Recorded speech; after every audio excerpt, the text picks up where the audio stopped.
6 residivis pengedar narkoba kembali berulah di wilayah Nganjuk ditangkap jajaran Sat Narkoba Polres Nganjuk. Dari 6 tersangka salah satunya perempuan merupakan pemain lama sebagai pengedar.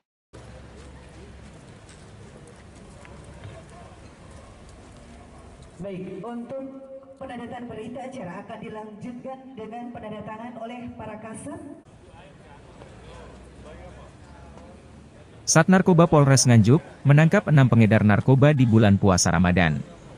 Keenam tersangka pengedar sabu-sabu dan pil koplo, 3 diantaranya residivis kasus serupa yaitu pengedar narkoba. 6 tersangka pengedar narkoba yang ditangkap jajaran Sat Narkoba dari hasil pelaksanaan Operasi Pekat Semeru 2024 yang dilaksanakan sejak 19 hingga 30 Maret 2024.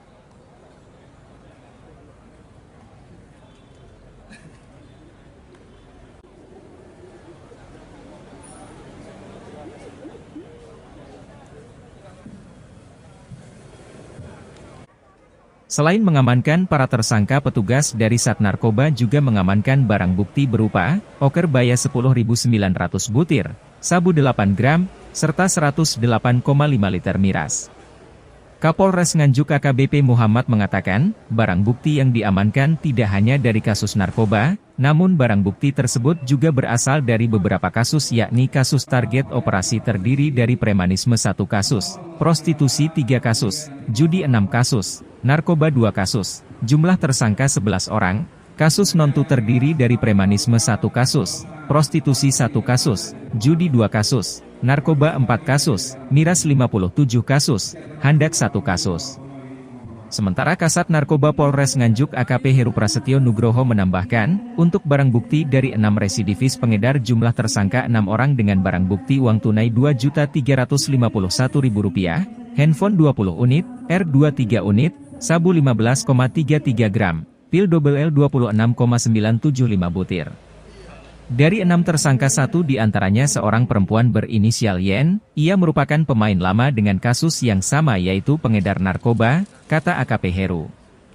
Modus operandi para pengedar narkoba menggunakan sistem ranjau, jadi antara pembeli dengan penjual tidak saling bertemu, barang haramnya, sabu-sabu, biasanya ditaruh pada tempat yang diketahui antara pengedar dan konsumen, ungkap Heru. Lebih lanjut Heru menambahkan, ke-6 tersangka semuanya pengedar narkoba, adanya mengedarkan pil koplo dari jumlah yang lumayan banyak dan ada pula pengedar narkoba jenis sabu-sabu. Perlu diketahui barang bukti hasil Operasi Pekat Semeru dari para tersangka, kemudian dimusnahkan dan pemusnahan barang bukti tersebut disaksikan oleh sejumlah pejabat dari Forkopimda Kabupaten Nganjuk. 2024 ini selama 12 hari kami dari Satres Narkoba Polres Nganjuk mengamankan 6 tersangka, jadi 2 kasus TO dan 4 kasus non-TO dengan jumlah barang bukti sabu 15,31 gram dan oker baya 26.975 butir. 6 tersangka itu termasuk apa? Pemain baru atau lama? Rata-rata pemain lama, tapi ada yang pemain baru, tapi memang semuanya pengedar. Pengedar semua itu ya? Pengedar, saya pastikan tidak ada yang penyalahguna, semua terlibat dalam peredaran narkoba. Untuk yang perempuan tadi juga? Sama, yang perempuan pengedar. pun juga kategorikan pengedar. Modusnya gimana? Ya, dia memang yang selama ini mengedarkan di wilayah kota Nganjuk dan secara umumnya di wilayah Kabupaten Nganjuk. Baik melalui kurirnya maupun melalui dengan cara diranjau atau tidak ketemu antara pembeli sama penjual, tidak ketemu. Itu yang sabunya enggak? Atau koplonya atau sabunya? Itu yang sabu-sabunya. Enggak di tempat-tempat apa hiburan malam enggak? Belum kami temukan kalau untuk di tempat hiburan malam. Dari Nganjuk, Fajar News Klik Jatim melaporkan.